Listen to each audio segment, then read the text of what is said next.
Buenos días, vamos a estar hablando en el día de hoy de la lista de verificación y escalas de calificación. El grupo está conformado por Luz Gómez y Charlene Puestán y vamos a partir de la información de que estas son observaciones y entrevistas de manera formal o informal.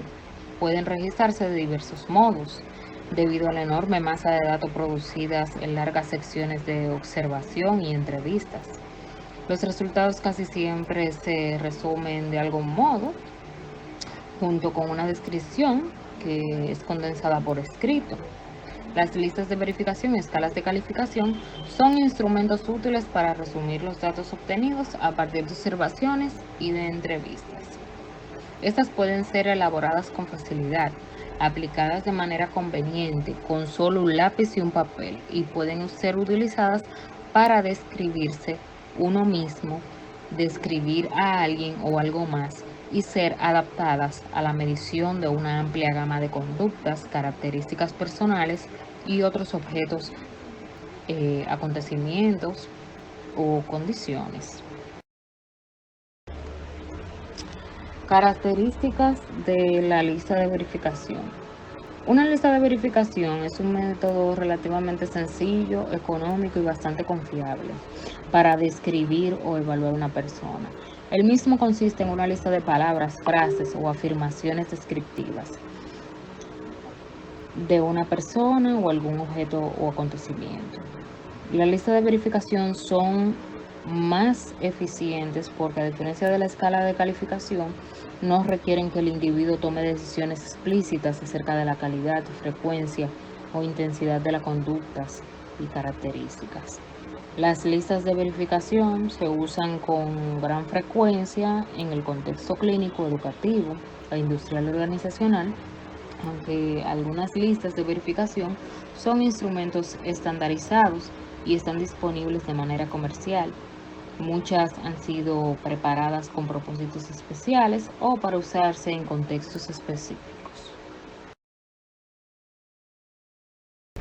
La escala de reajuste social. La escala de reajuste social, con sus siglas SRS, fue diseñada para estudiar los efectos de los cambios de la vida, negativos y positivos, en la conducta y reacciones fisiológicas al estrés producidos por esos cambios. Esta teoría se basa en 43 reactivos que asumen que entre mayor sea el grado de reajuste en un año dado, mayor es la probabilidad de que la persona desarrolle una enfermedad relacionada con el estrés. La confiabilidad y la validez. La confiabilidad de la lista de verificación determinada mediante esos procesos es por lo regular menor que la de las pruebas cognitivas. Un enfoque alternativo para determinar la confiabilidad de conjuntos de reactivos de las listas de verificación es el método de acuerdo o concordancia entre las verificaciones. Con respecto a lo que es la validez de las listas de verificación, los resultados de la investigación indican que las calificaciones de las listas de verificación tienen correlaciones significativas con una amplia gama de criterios de desempeño. Las calificaciones en la lista de verificación del desempeño de los empleados, la efectividad del tratamiento y otros criterios que también tienen una relación significativa con las calificaciones en varias variables predictoras. Tipos y ejemplos de lista de verificación. La lista de verificación de adjetivos, esta consta de una serie de adjetivos. Los adjetivos son agresivo, ambicioso, competitivos, eficientes, exclusivos, impacientes, irritables, inquietos y tensos. Son muy populares, muy sencillas de elaborar. En las ocasiones se dice que las personas que están descritas con esos 9 adjetivos tienen una personalidad tipo A.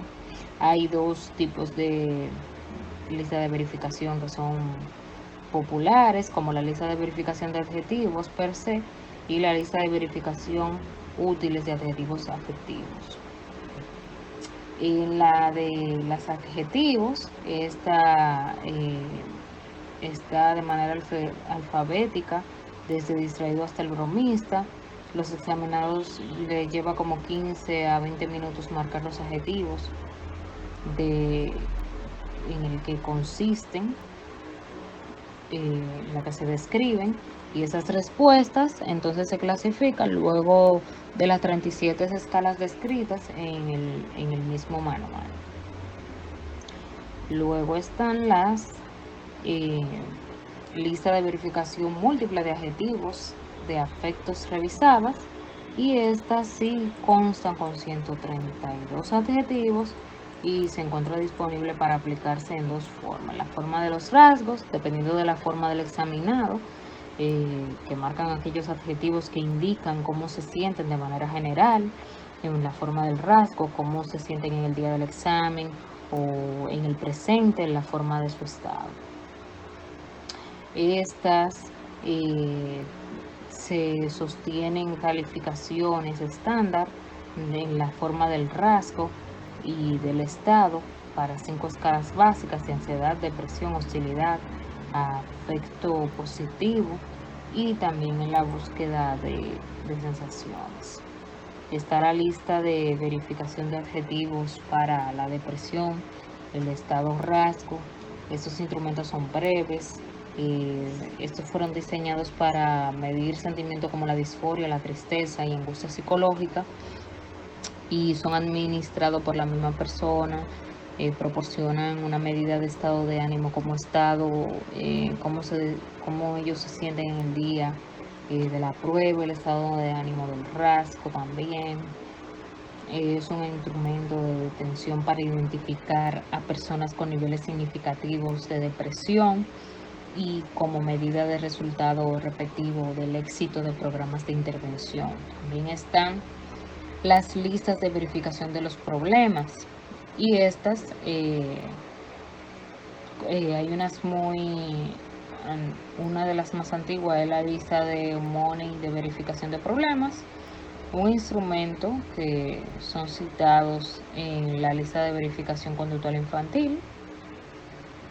Es un instrumento de banda amplia que proporciona una perspectiva bastante incluyente del funcionamiento social, conductual y emocional.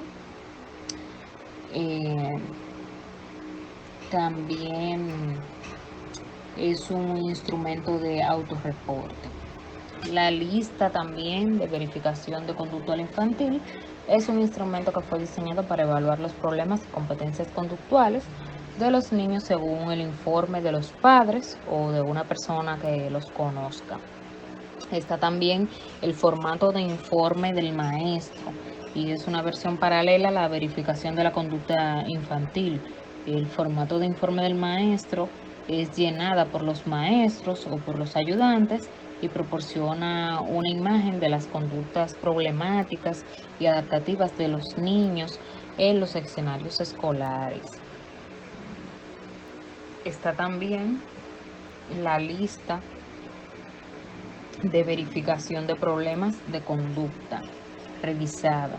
Estos son similares a la lista Money de verificación. Este instrumento fue diseñado para identificar problemas de conducta en individuos de 5 a 18 años y se ha utilizado para detectar problemas de conductas en escuela, como auxiliar en el diagnóstico también clínico, y medir el cambio conductual asociado con intervenciones psicológicas o farmacológicas como parte de una batería para clasificar a los infractores juveniles y para seleccionar muestras de investigación sobre trastorno de conducta en niños y adolescentes. También están las listas de verificación de síntomas, y es que en esta se clasifican 9 dimensiones principales de los síntomas, como somatización, obsesivo-compulsivo, sensibilidad, interpersonal, depresión, ansiedad, hostilidad, ansiedad fóbica, ideación paranoide y psicotisis.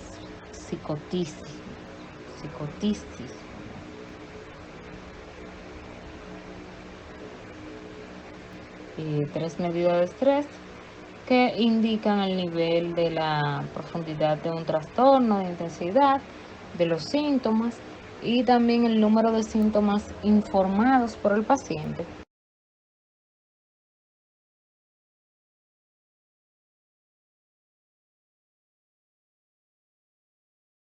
Estrategias para elaborar las escalas de calificación. Entre las estrategias que se ha seguido para elaborar escalas de calificación se encuentra la estrategia racional teórica deductiva, la estrategia de consistencia interna, que es inductiva, y la estrategia de grupos de criterio, que es empírica. Se sigue una estrategia racional teórica cuando la persona que elabora la escala se adhiere a los preceptos de una teoría particular o decide de otra manera que parece razonable o lógico incluir en la escala. Por ejemplo, al elaborar una escala de calificación para medir ciertos aspectos de la personalidad, un seguidor de esa estrategia debe estar familiarizado con la investigación y la teoría de personalidad y ser también un buen razonador lógico. En contraste con el proceso de racionamiento deductivo empleado en la estrategia racional teórica, la estrategia de consistencia interna hace uso de los resultados empíricos de la investigación, empleando lo que son métodos estadísticos de correlación y análisis factorial para seleccionar los reactivos que serán incluidos en la escala. Por último está lo que es la estrategia de grupos o criterios, que consiste en seleccionar o retener aquellos reactivos que diferencian entre dos o más grupos criterios de gente. Al planear una escala de calificación clínica, uno o más de los grupos criterios constan de pacientes a los que se le ha diagnosticado mayormente un trastorno. A continuación, vamos a continuar con mi compañera, Luz Gómez.